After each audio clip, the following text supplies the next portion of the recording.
Hi, welcome back. It's Rush Limbaugh, talent on loan from God. Has got a note, an email.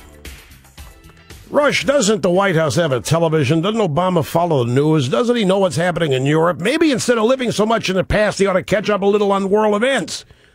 Europe's fighting a life and death battle with socialism right before our eyes. Yeah, patently obvious. Europe is about 5 years ahead of where we're going, and we are on the same track, and we're on that track purposely. What does that tell you? Although I long ago gave up caring about Obama's motivation. I know what it is. If you can see disaster straight ahead, and you still head for it, you want the disaster. Don't tell me this guy loves the country, folks. Don't tell me that. There's no evidence. Now, Barack, if I may call you that, the free, productive, healthy country is a society of individuals, not a collection of departments or agencies or offices run by know-nothing bureaucrats. A free, productive, healthy country is a society of individuals working in their own self-interest, pursuing dreams, excellence, trying to be the best they can be, using God-given freedom and liberty to pursue happiness, as enshrined in our Declaration of Independence. It is not, a free, productive, healthy country is not a collection of departments, agencies, offices run by a bunch of bureaucrats, 1,000 federal judges, faceless, nameless bureaucrats. Folks, I don't know if you know this or not. The House of Representatives is attempting, this is almost indescribable. You can think I'm loopy. The House of Representatives is trying to pass legislation to limit the laws that can be made by bureaucrats and regulators. The only people who are constitutionally permitted to make law, federal law, are members of the United States Congress. The House of Representatives is alarmed at how much law is being written by bureaucrats in various government agencies and are writing legislation to try to limit it, and it will not pass.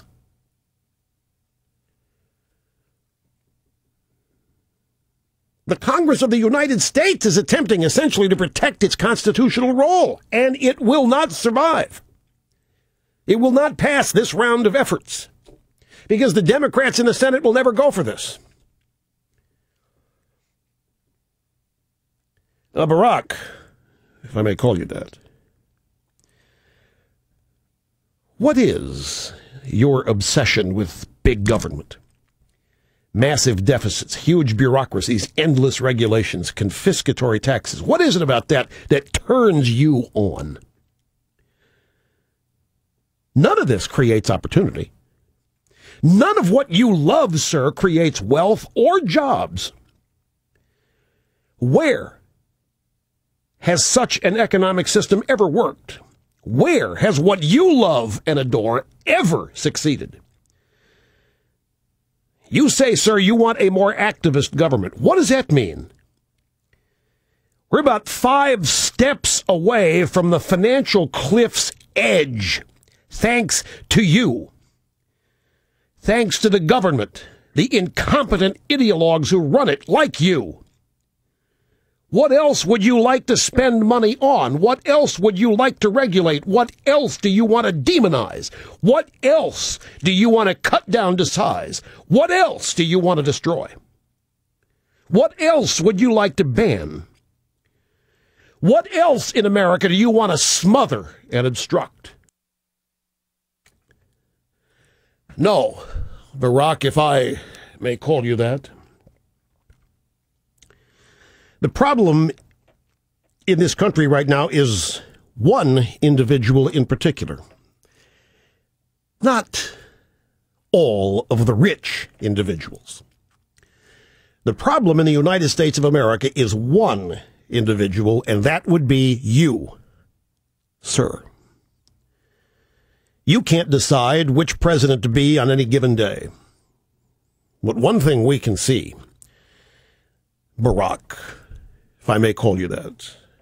The president you don't want to be is yourself. The reason you try to project your own image onto Lincoln or Kennedy or Roosevelt, Truman, Reagan is because you do not want the public to see you for who you are. Barack Obama.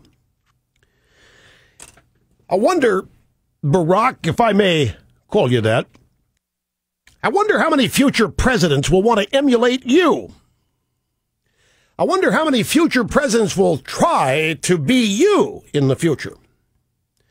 Probably about as many presidents who have tried to emulate Jimmy Carter. The speech you gave yesterday, sir, was idiotic, shameful, actionable, incoherent, and alien to American ideals and principles. And above all else, it was pure pathetic. But as my cohort here, Mr. Snerdley, says, Barack, if I may call you that, you did the nation a great favor. You told every patriotic American-loving citizen that your view of America is not shared by them. You finally told us, after 3 years, the cat's out of the bag. After 3 years, everybody now knows why I wanted you to fail. Everybody that heard that speech now knows that you said America as founded has never worked. You have outed yourself, Barack, if I may call you that. You've come out. Maybe you'll be on the cover of the next Advocate. Because you just outed yourself, sir. You have nothing but contempt for this country. You told us yesterday. You have nothing but contempt for our economic and political system. You told us yesterday. So now, as my cohort and subservient employee, Mr. Snerdley, has observed, even the least attentive citizen knows where you stand. Even the Kardashians know.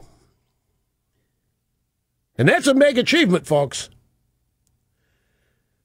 To penetrate the wall of stupidity surrounding that family, even the Paris Hilton, even Alec Baldwin's so ticked off he gets thrown off an American Airlines flight, Barack. Thank you. Norman Lear is beside himself. So is Barbara Streisand. You gave it up. There's nowhere for your supporters to hide. They can't say you have a vision as a great American. You're something else. Your vision for this country is not rooted in any, not one, American tradition. Your vision for the future of this country is not rooted in one aspect, not one single aspect of American greatness. That is what you seek to destroy. Even the least attentive citizens, even if they are only half-wits, now know to vote against you. You have hastened my retirement. I'm just kidding, Snerdley.